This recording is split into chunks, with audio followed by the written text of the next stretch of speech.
Call this work session order. This work session deals with brown jug at both locations. Let's go around the table and identify ourselves for the record. Trey, we'll start with you. Croft. Forrest Dunbar. Big Trey. Christopher Constant. John. Okay. Open meeting. We're to discuss this ordinance as 2018-42 and 2018-41, I believe. So, I have a MOU in front of me. Is Brian Jug here? Is the community council here? Let's hear first on the MOU from the community council and then from the business owners on what you guys think this MOU states, okay?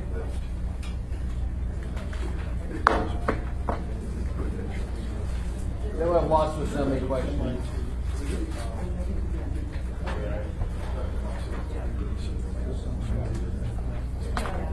Yeah. Good. Why don't you come on forward so we can hear you? What? We have copies. We have copies. For health and safety, the one that was sent to me last Friday this morning. So there's no ordinances, so we have copies of what is correct.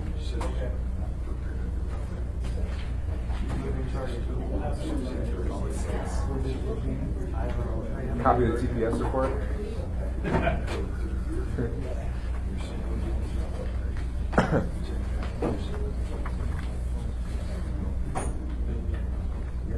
Okay, guys, why don't you come on up? We'd like to get going. We got 55 minutes left.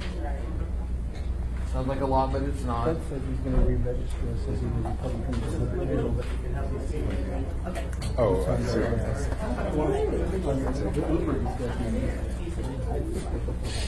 How would you like to do this? Tell us what you think about this MOU, what it does from the city council perspective.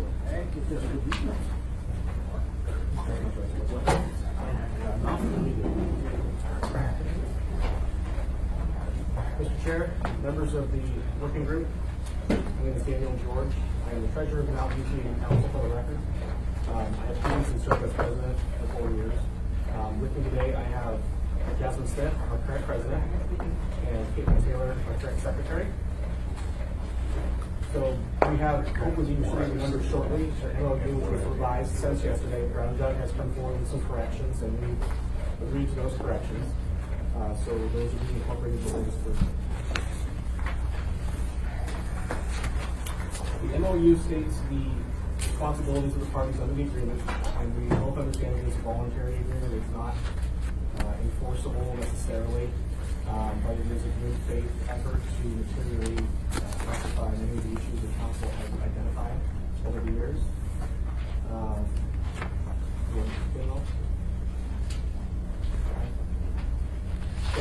Brown Jug has been extremely responsive in this process. I just want to note that they have been in communication with us constantly.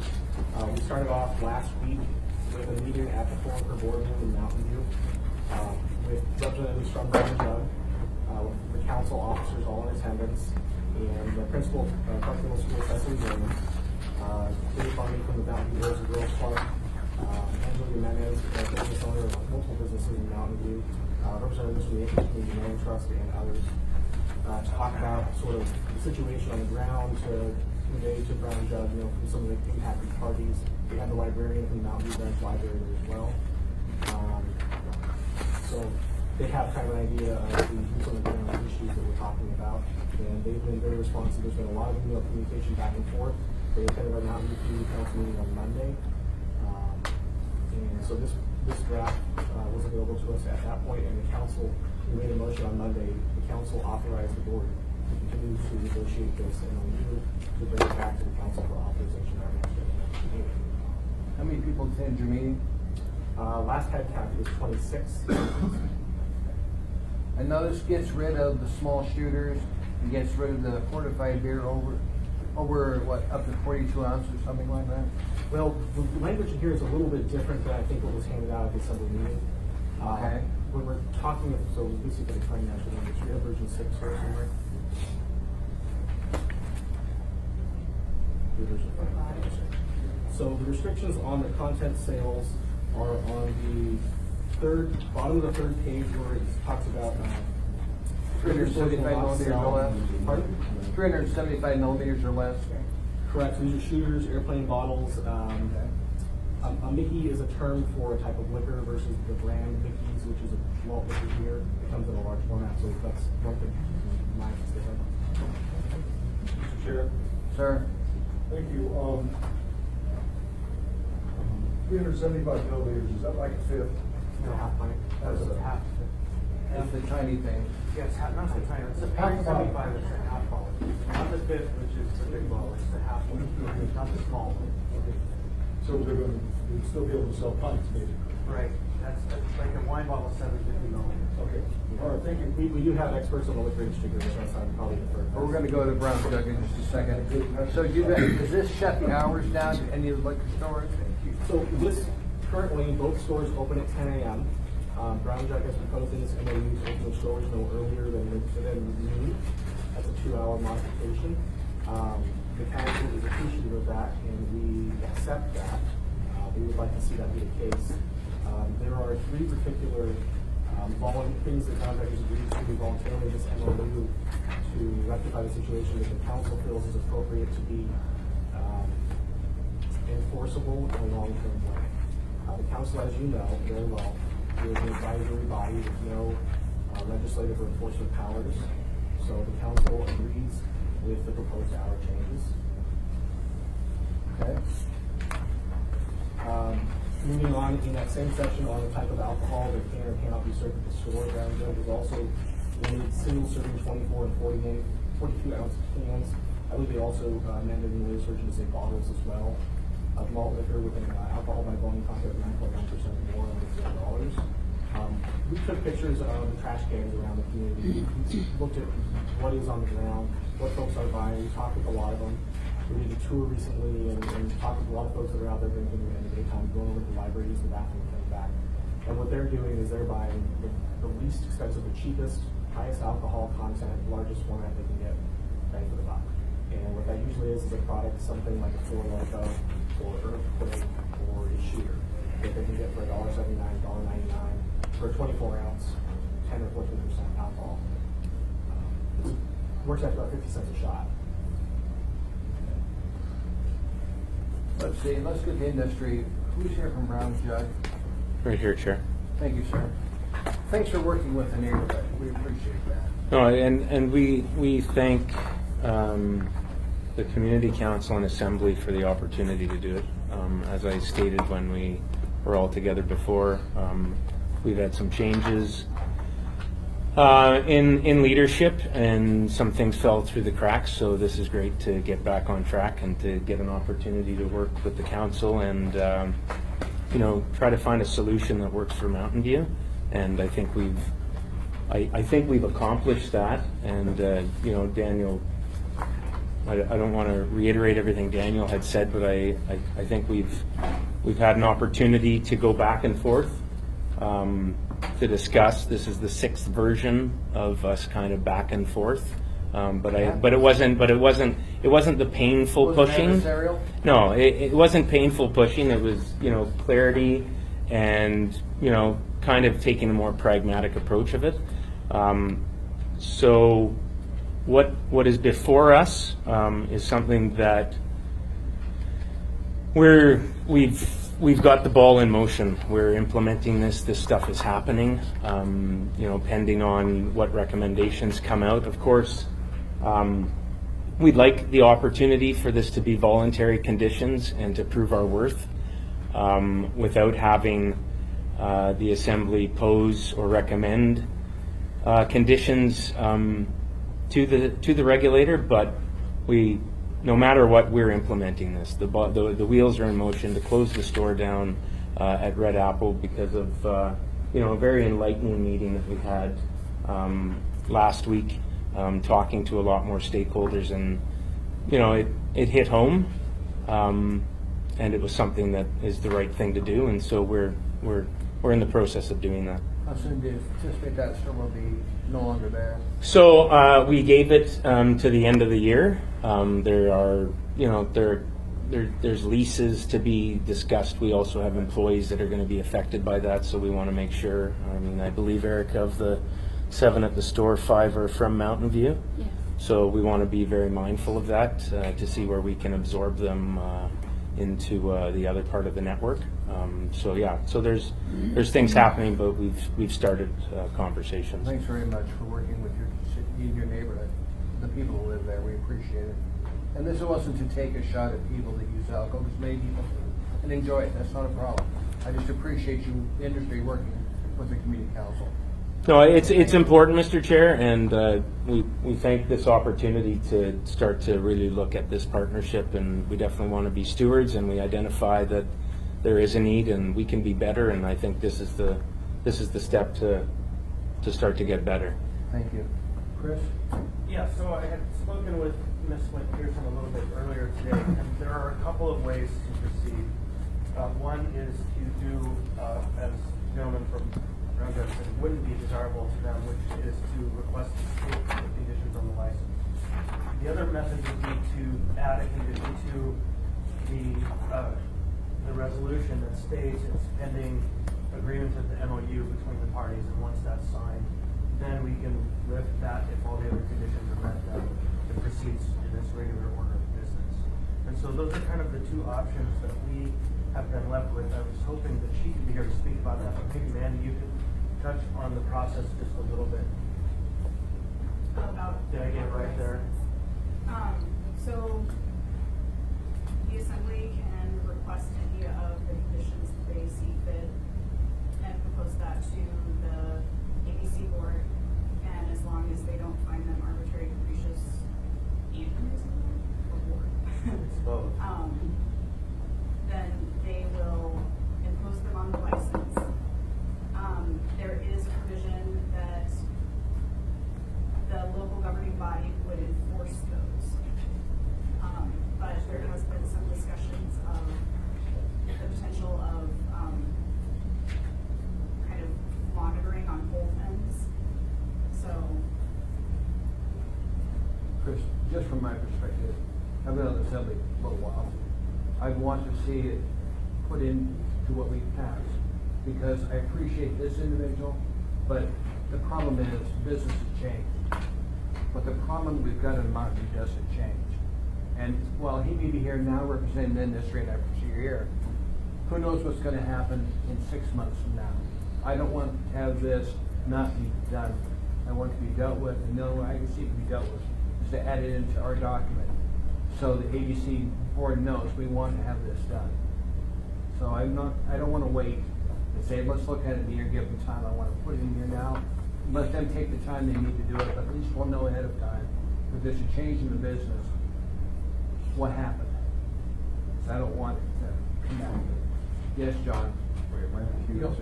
If you want to be at the end, probably now. Oh, no, I meant the end of their presentation. Oh, sorry. Go ahead. So I'm sorry, I tried to get in queue. I'm sorry, I thought he wanted to be at the end. I meant at the end of their presentation. Going off that question that Chris just asked, if it's not, so it's two questions. If it's not in the license documents, how would this MOU conceivably be enforced? I mean, would it be basically legally unenforceable if there isn't anything in the license? It would be based on basically the word of Brown Jug. And I think the answer to that is yes, right? That there's no legal enforceability of an MOU absent something in the license or on the slub. my understanding is yes. Okay. And the second point is, so what Chris said, we can either put it all in or we can not put it in. But I think he would agree that we could also put in certain parts of it and not others, right? And so I'd like to have it during this next 45 minutes, have that conversation about what we can see as the things that absolutely should go in and what things maybe could be a little bit more flexible. Because I don't want to be so prescriptive that we hamper Brown Jug from operating. But there probably are things in here that we want the most, and those I feel should ride with the license. John and then Eric. Well, perfect, because I was thinking too, and I think if this is an agreement with Brown Jug, all this is fine. But I would say for putting in something that we might do as requirements, things like their interior and exterior improvements, that's not really closely tied with the problem we're dealing with, though it's a nice thing. And then I think even the bags, I suppose that's a little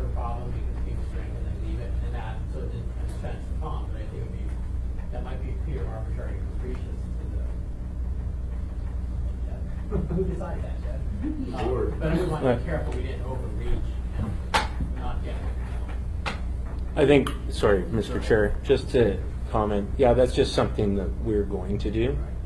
We've done it in our network of stores and in other jurisdictions, and it's just something that we've identified with, and then also with our conversations, there's a litter problem, and I think a philosophical idea of eliminating plastic bags, we believe is a good idea. So, yeah, you're right, but something that we will be doing. Chris? Well, I think the answer to that, really, it's not arbitrary, capricious, or unreasonable if they proposed it to us, which they are doing here now, right? We actually, in some ways, eliminate that whole question by this process, not us telling them to do this, but them telling us this is what we're willing to do. So I think that we have some protection in that argument when we make our action, whatever it is. Although I do agree, of course, that we might be wise about what words we add to the license as opposed to just everything. But I think we do move away from that question of arbitrary capricious. We didn't write it. Eric? I'm sorry, let's look at Eric's face. I think he's thinking of the license and the slup. Yeah, like the other one, we tend to move back and forth without being clear which we're doing on the slurp or the land use portion and the conditions that we are allowed but limited to put on alcohol licenses. Right, and I think we're used to doing it because on marijuana, where we have the ability on the license, we do both, and it's the same thing, and it just is done at the same time. But they're two very different pockets in alcohol because the ABC board and the ABC kept its authority there. We have the right to put conditions on, but that's limited. I guess so as we've been talking about these discussions, I've been going back through and trying to figure out what conditions we have put on our land use. And it appears that we haven't been asking the state to put any conditions on licenses. Like we have solely been using our land use power in this area. And sort of that led to a discussion, well, should we be doing both, as we do in marijuana, and asking some document that says, dear state, please impose these 10 conditions that we did by land use but forgot to tell you about. And we've been working with Eric over there on enforcement to the extent that he still has some enforcement capability with the budget.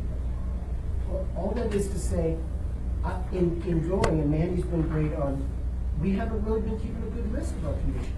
So finding them has been more of a problem than I thought. We didn't have a big file of all the conditions we've imposed on alcohol licenses through land use, and we certainly didn't do much on the state level. So collecting that, there's old conditions that we haven't looked at in a long time. The Ding Hao restaurant in Muldoon has to have some remodel done by 1996. That's still in a condition somewhere in our land use. And so when we Finished those. well, I don't know what happened, or it certainly wasn't much of a problem if it wasn't. But so, there's a cleanup coming where we do better track of these and say, we don't need these anymore. And I'm worried, even though we're going to be looking at it more, if you put a bunch here. I mean, it seems to me the core, this is a great document, and I appreciate the way you approached it as a business, the way you guys approach it as a community. It doesn't seem to overreach. It seems reasonable, but people are hitting the concerns they want. The one condition I put on the land use and ask be put on the liquor license is you shall have a functioning operating agreement, understanding agreement with the Mountain View Community Council. That's what I want you to do. And what it allows then is if you guys figure the bag thing ain't a big deal anymore or want to do something else, I mean, you're an ongoing active communications with them. And only if it breaks down do we need to get involved, right? Only if Mountain View comes back and say, for whatever reason, change of management, whatever, we no longer have an agreement with Brown Jug. Then we step back in and say why and what's going on. But that allows you to do a lot of change as your priorities change, as you come back with hey, we can't comply with Section 4 anymore, but here's what we're doing. I don't have to be involved every time that happens. So the core to me that I would put in the license, in the land use, and maybe in the license, certainly in the land use, the SLRPA is, you shall have an effective memorandum of understanding that is operational with Mountain View Community. As long as you're doing that, I trust you guys to work it out. That's what I would. Tim? Only that. Yeah, I want to also congratulate you folks for working this up. I was involved way back when we had this problem before, and we were hoping that we were attacking products. Don't serve this product. Don't sell that. Which ostensibly is trying to control a public impact process by telling you what you can and can't do in terms of selling this product. And it's catching on around the community. I was at community council meetings this last few weeks, and there are community councils that say, hey, we want to do that too. There's a new liquor store in town, we want to put a bunch of restrictions on what they can sell, what they can't sell. And I just don't think a general banning of those products is a reasonable thing. People buy a small bottle of alcohol for a reason. They go get on a plane in the morning, and that's all they want. It's just there's a whole bunch of things in here, and I think the best way to do it is this voluntary, negotiated agreement with the individual community where these stores are operating. And should we have something in code? Yeah, we probably should. If something comes out of the blue and becomes a problem, but the solution is not us telling them how to run the business in that regard, telling them what products, what hours, and so on and so forth. So I like what I see here, and we'll see what we come up with. Thanks, Tim. Just to let you know, I took 3 airplane rides yesterday. You can not take booze on the plane with you. But you can buy when you're on the plane. They've got a closed market But there. you buy a little bottle before you get on the plane. Yep, you can't take it with you. Bring it down. You can't take it with you on the plane. You got to inside your body. That's the tips for us ready to go.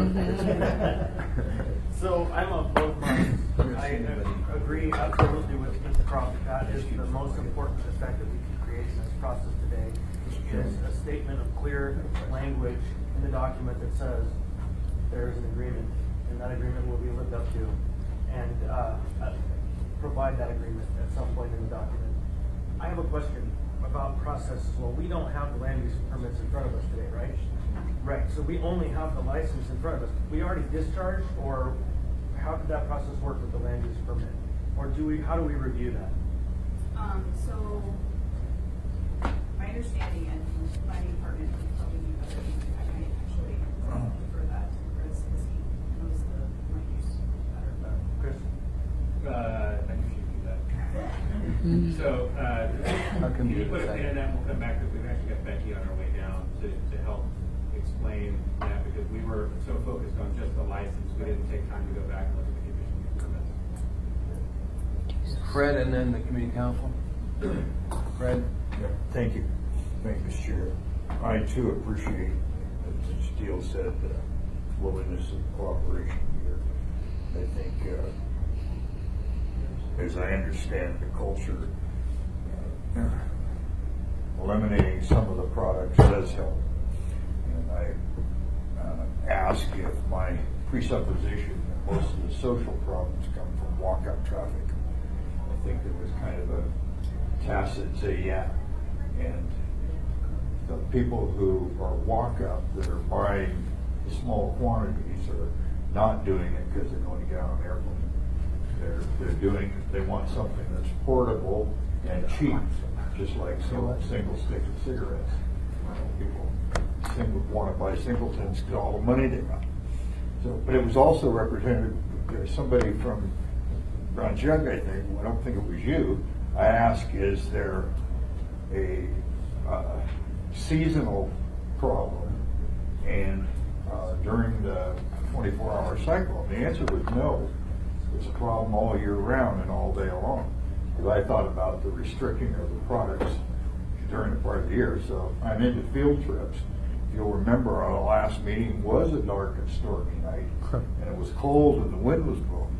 There was nobody outside drinking on that street corner, kitty corner over there that night.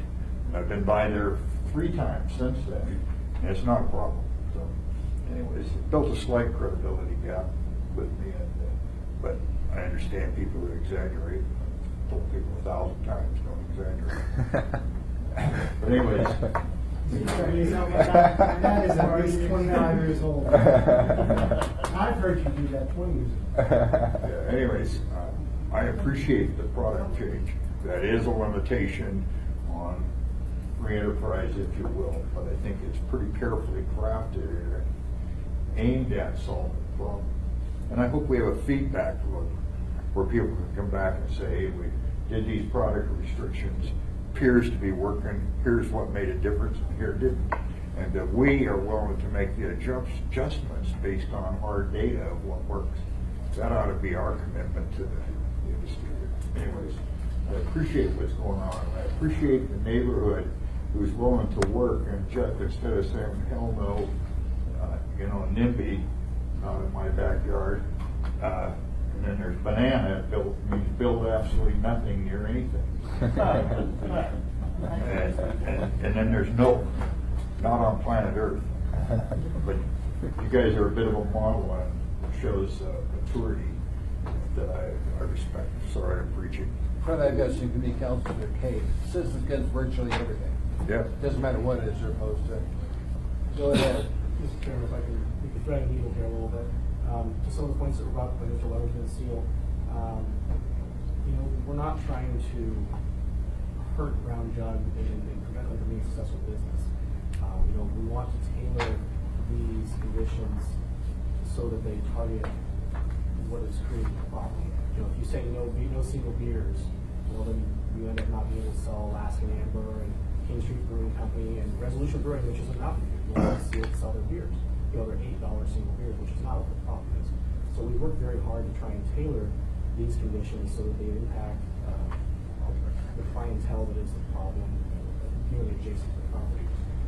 As to the comment about the land use permit, it's a fantastic question for Mr. Thompson. The special land use permit, or SLUP, is a recent name for what was originally a conditional use permit, or CUP. And the CUP it's not something that comes up regularly. In fact, it's site specific. So since the liquor license has not moved in decades, it actually received what the city conceded to be a CUP prior to unification in the 1970s. Market Basket Liquors was the prior company there. And so there hasn't been a land use process on this license in my lifetime. So that's one thing to keep in mind. As to whether the conditions are more appropriate for the state or for the permit, whatever it is, we remain agnostic as to that. Our only request is that it be enforceable. Since we have no enforcement powers or authority, that our council turns over because we are volunteers who do this on our lunch breaks, on leave time after work with our families. That we ask these conditions to be appropriate and well vetted and enforceable long term. Note that the MOU has a term, any MOU probably would. It is set to expire next year. We just simply ask that. And we understand that everything in the store has a market. Brown Jug doesn't sell products because they don't have things on the shelf. And so we want to be as targeted as possible to the products when we are restricting them. And not harm the clientele, because there are stores that are successful in Mountain View because there is a clientele. Just like there's a clientele for marijuana. We work and have marijuana businesses coming to our neighborhood, and we have been harsh on ones who felt that we had operators, and we have been great partners with others who were good operators. Brown Jug has committed a great deal of money to our community for litter prevention, for cleanup, for our activities, just like our marijuana businesses have. And we think it's a good partnership. We also think it's fair and even-handed. We understand that not everyone supports this kind of business, but they have a right to business there. So all we ask is that the three conditions of the marking of products, the hours, and the sale restriction items be enforceable by someone who has enforcement authority, and hopefully we can convince to do some enforcement activity. We are concerned that the state Landfill Agency Board does not have enforcement checks in any kind of unit. We talked about that as well. The other people in this is we come before you with an MOU that we work hard on. We think that most of our concerns have been addressed in this, and the only thing left on the table for us is the simple ability to enforce. I appreciate your comment, because AMCO is no longer in the business of doing compliance inspection. They were using federal dollars to that, and they ran out of that. Go ahead, sir. Thank you, Mr. Chair. I got you on the list. I echo everything Daniel said, and I also would like to thank the members. I actually really like that idea of a condition where we can actually be more grassroots and work to it instead of constantly coming back. I think it definitely fosters that opportunity. I guess I would just, one or two comments, I guess, just with regards to the conditions themselves. I would just ask that just thought be put into, because we are looking to close the Red Apple store, that if conditions do become, and maybe, I don't know, Jed, you could help me with this, but if conditions are put on that license, we would hope that it's not for perpetuity, that there would be a mechanism that if we move the license to a more favorable location in Anchorage, that we could then operate under normal procedures. Be it, like, yeah, that's the request I would ask. We're just Condition to not follow the license. Let's say you went to right. Midtown, we'd have to go through the process again, but the conditions would not go from Mount View to Midtown or Mount View to wherever you guys decide to go. We can state that. It's just in that location. No, absolutely. Appreciate your work. Yeah, no, I just wanted to clarify that, so thank you. Because for this to work, it's got to be the community council, the industry, and the center. Because ultimately, we pass the laws. We appreciate you guys coming together. Yes, Forrest? Yeah, so I going right off of that and what you just said. So Mrs. Wynn Pearson is here now, and I'd like to try to. We've got 25 minutes left. I would appreciate if we could use that to sort of practically talk about a plan of action of how we're going to effectuate this. So, Chris, I don't know if you want to be the person that brings forward the amendment. Yeah, no, in fact, Dick Great. and I are already in conversation. And then a conversation with Ms. Wynn Pearson about the license versus the slurpa. I like Why slub. don't we do that first? What's Before that? we talk about conclusions, let's talk about land use permit. Okay, and then talk about. I guess you said you already have some draft language for what the amendment would look like. Would it be a? I have draft language. He's going to use my draft language and some changes to it. And are we going to take Mr. Cross' approach, or are we going to try to list out every one of these provisions? So I think I would really love to hear, before we come to the conclusion of this conversation, about the land use permit and what the process is for reviewing those, because it isn't what's before us. What's before us is the license. And what I heard from the council, there were three things that they wanted to ensure they see as conditions. Our certain products and marking of products, and that the other one that I hear that's resoundingly important to me is the operating MOU. Those are the kind of four elements that I would see get plugged into a conditional use or into the license, conditions of the license renewal. That's where the trouble is conditions, because one's on the CV and one's on the license. So I think that I understand how we're going to get there, but it's worthy of the conversation now. Like, what does it take to review the conditional use permit, special land use permit of a liquor operator? It's a good question, and I'm sorry that I was late. I was coming to land permit. The one complication here is that my understanding is I haven't actually seen the CUP for both of these stores, and my understanding it predates the new 2021 language. It actually predates unification. Which takes me a little bit of digging. My general statement is, my understanding is that present and past versions of the code have essentially said that the assembly has the power to modify conditions of approval when warranted by public safety concerns or negative impacts on adjoining properties, with notice to the permit holder and a public hearing prior to that, for the imposition of that change. So I can certainly dig and understand and get back to you with exactly which language and from which iteration of the code I think applies. The general spirit is if you wanted to add this to the existing conditional use, you would provide notice, public hearing, and then you could attach additional conditions related to public safety or impact on adjoining properties to the conditional use. So if we wanted to do that for this process, it would add 2 more weeks of lease. Certainly, I mean, you couldn't do that. Could have noticed the public hearing. Yeah, and I'm not sure, I would just say that I would need to do a little more digging to figure out the current code does not specify how much notice has to be provided for a public hearing. I would have to go back through and make sure that I have all the pieces put together again, why and leave was issued. So, but I would expect them not to do that easier. As I understand it, Mandy, am I correct that until we lift this protest and conclude the public hearing, this matter is still pending before the ABC or AMCO, and it doesn't matter, we can go as long as we can. Eric, on this issue? Yeah, so I think it kind of highlights these two different things, right? Because licenses come up every 3 years? Two, yeah. It's back before us, and so the land use, as we said, there's conditions that sat there for a long time. This one's a great example. We've just been there forever. We've never even dealt with it in that way. But I don't know that we have to delay anything, right? We can do appropriate conditions. That has the additional filter of they can't be arbitrary, capricious, or unreasonable. And we don't require that on our land use, so I think it's sort of implied. You wouldn't want to be running around doing arbitrary, capricious things. But it's not as explicit as that. But we put this in. Right, but the more you, in discussions with the state, and I mean, as I said, Representative Dyson and I were there when this original conditions language was placed on.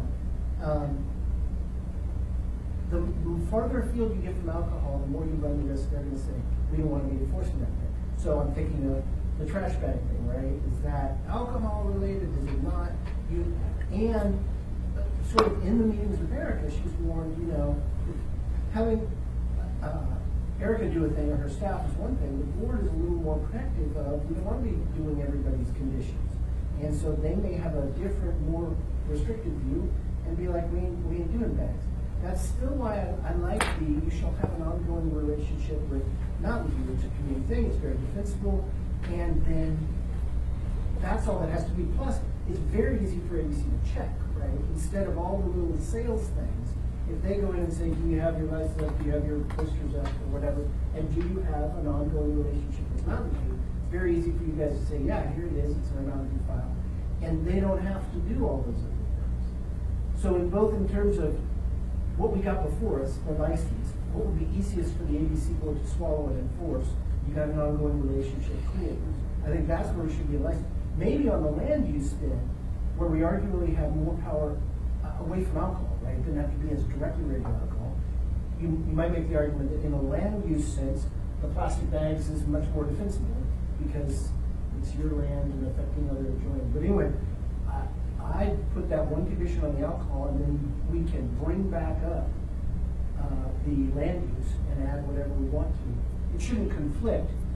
It should be similar, but whether you want to go into more specificity there. Becky? For what it's been legally, I would agree. I think that it's much more, for the standard that the state's going to apply, I agree that it's much simpler and more straightforward than whatever their standards to require the relationship to be with the community council as opposed to hammering out whatever those two parties might want to include in that relationship. We might stretch beyond the bounds of items that would be explicitly addressed in an alcohol license. I also, procedurally, there's no reason why you couldn't impose that condition on the license on Tuesday and at any time this month or in 6 months reopen the conditional use permit to apply similar conditions. You don't certainly need to hold the license up for if you want to also take away the condition.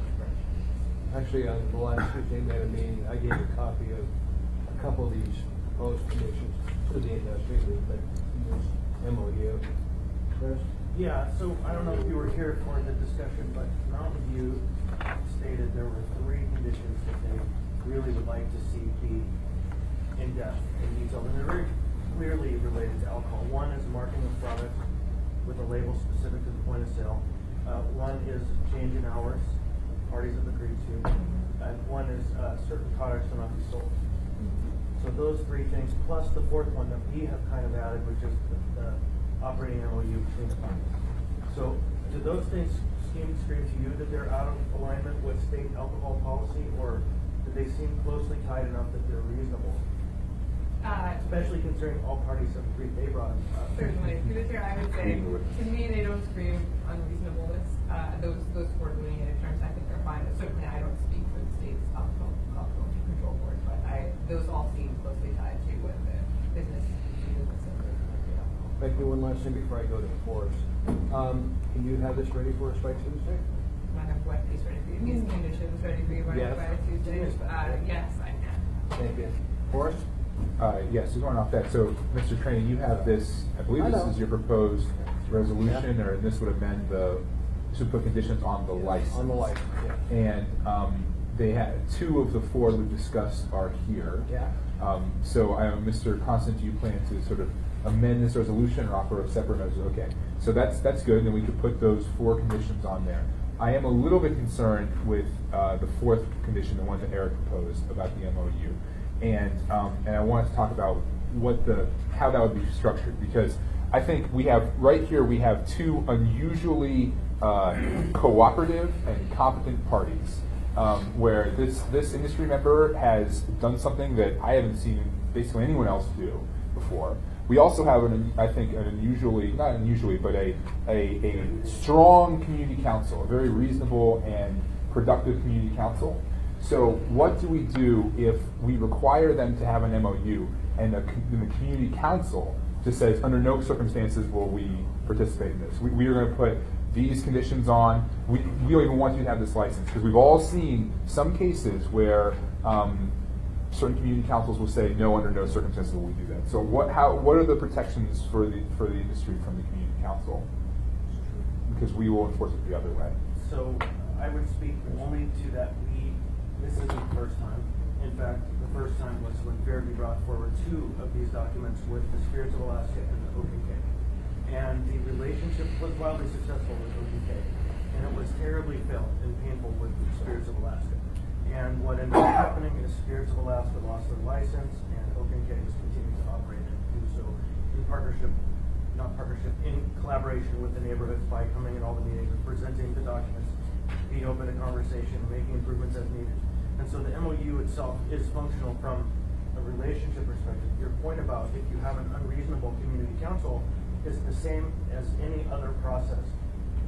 We are the arbiters of what's the final question that comes forward from the community council. They're advisory.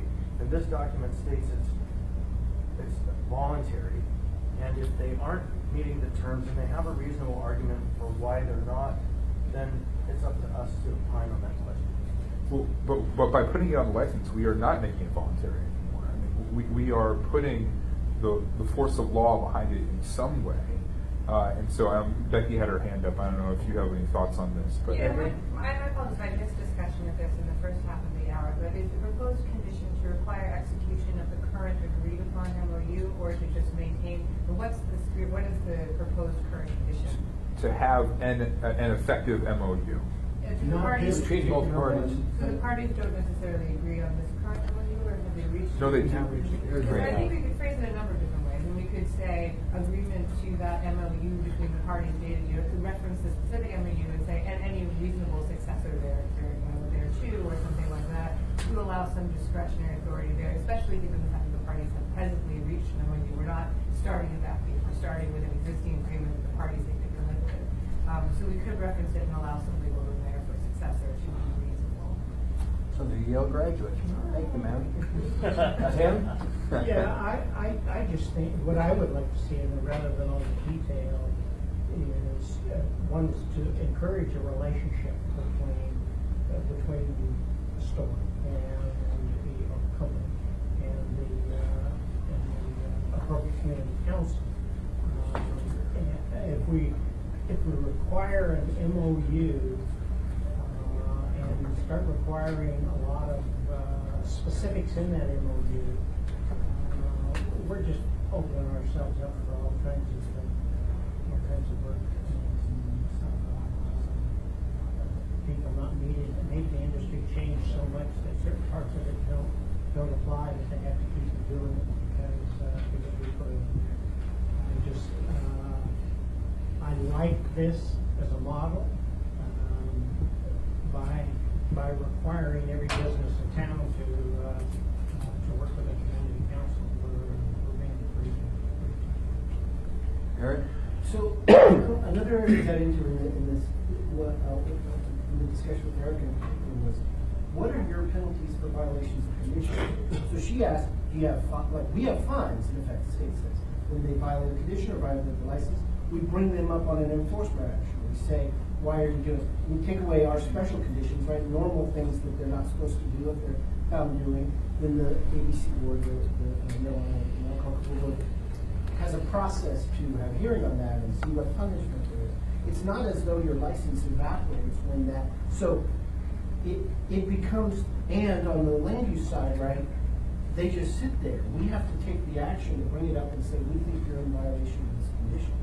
They're not automatically, there's not an automatic land use action. So we have to say in effect, boy, we don't really have a fine structure. What it does is allow us to take that land use and say, we're having a problem with this, and maybe in the extreme, which we were able to get to, deny your ability to operate anymore.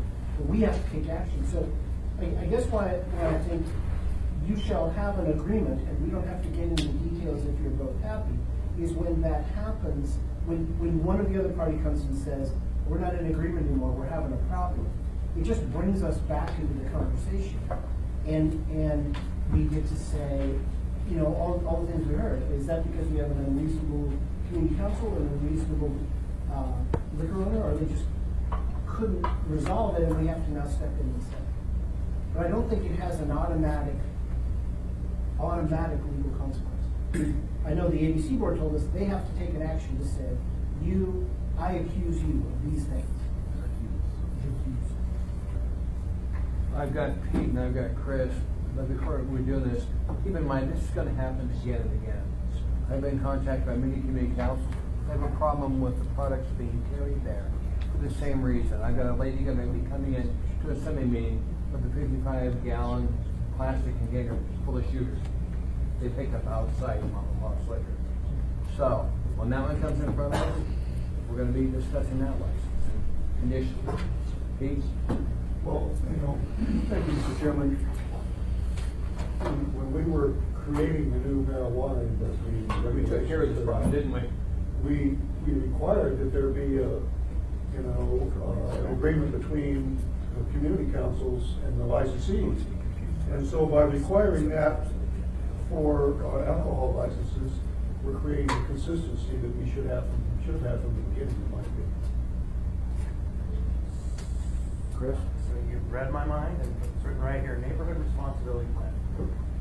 And in fact, one thing that was really clear in that process of establishment, if you remember the process, planning and zoning removed it. We had to come in and fight to get it back in there, and we got it back in there. And the argument was not just that this gives the neighborhood power. The argument is it gives the neighborhood responsibility. Right? And the responsibility is, this is a neighborhood responsibility plan. It's not just the package store's responsibility, it's the responsibility of both parties. And the responsibility is on both parties to be fair and reasonable and work through problems collectively. The whole point of it is to come up with a method for working through problems so we don't see them all the time.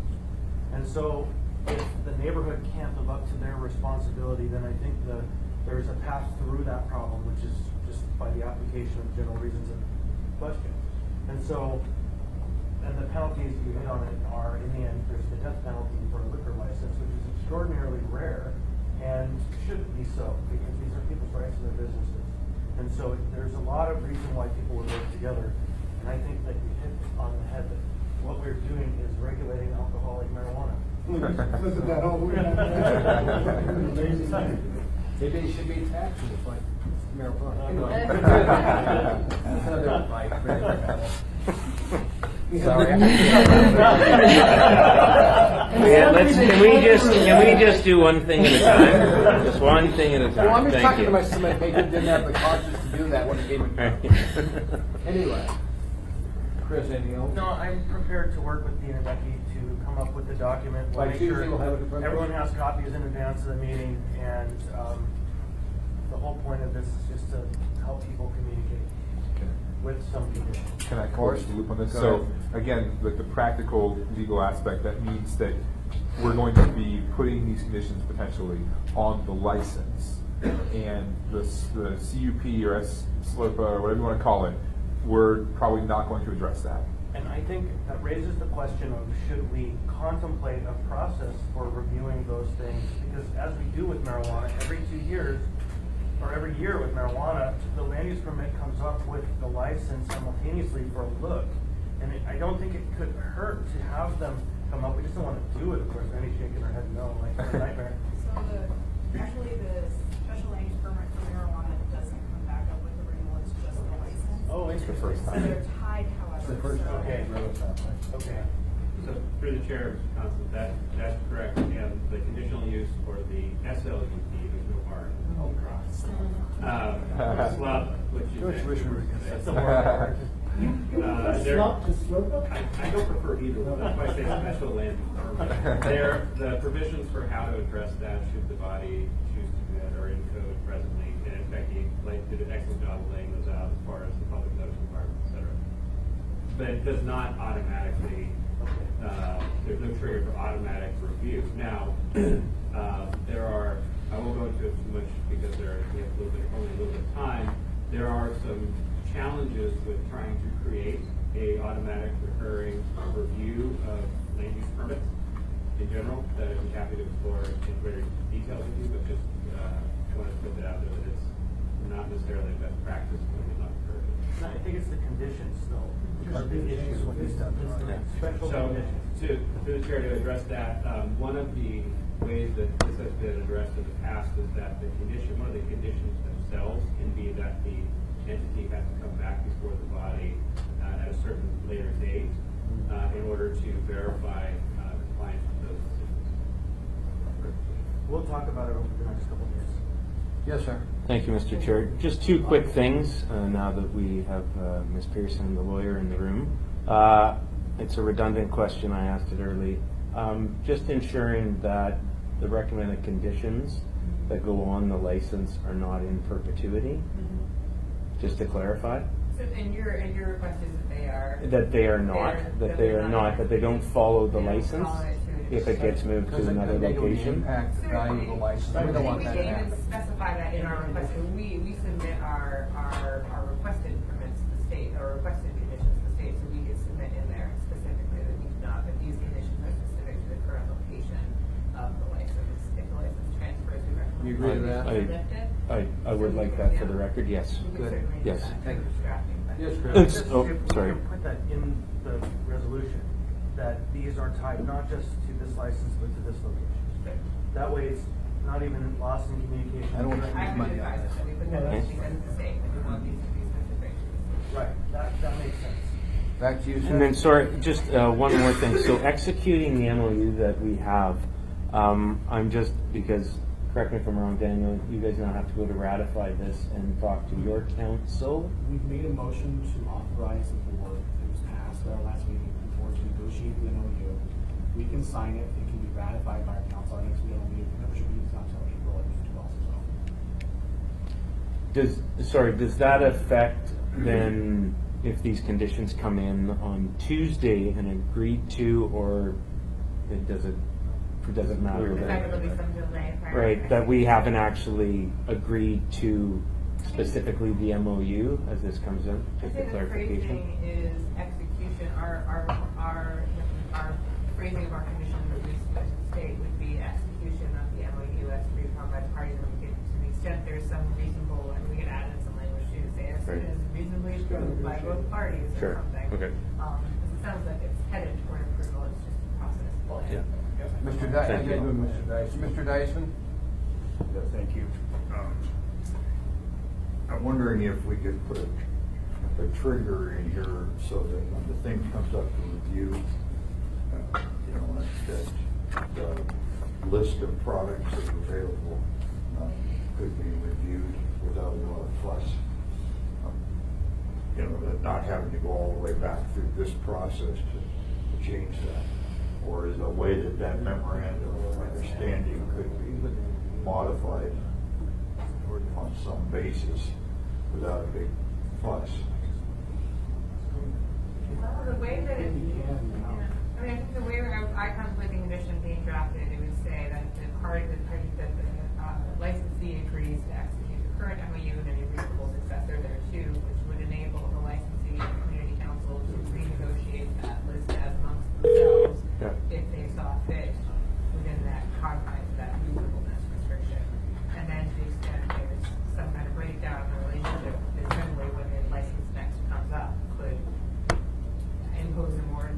impose a more specific list or impose the same condition or however to address the issue. But the two parties could certainly amongst themselves, under this rubric that we're currently discussing, make some changes to the MOUs that they're both mutually agreeable to at any point in the next 2 years. And there's a small but significant opportunity for abuse.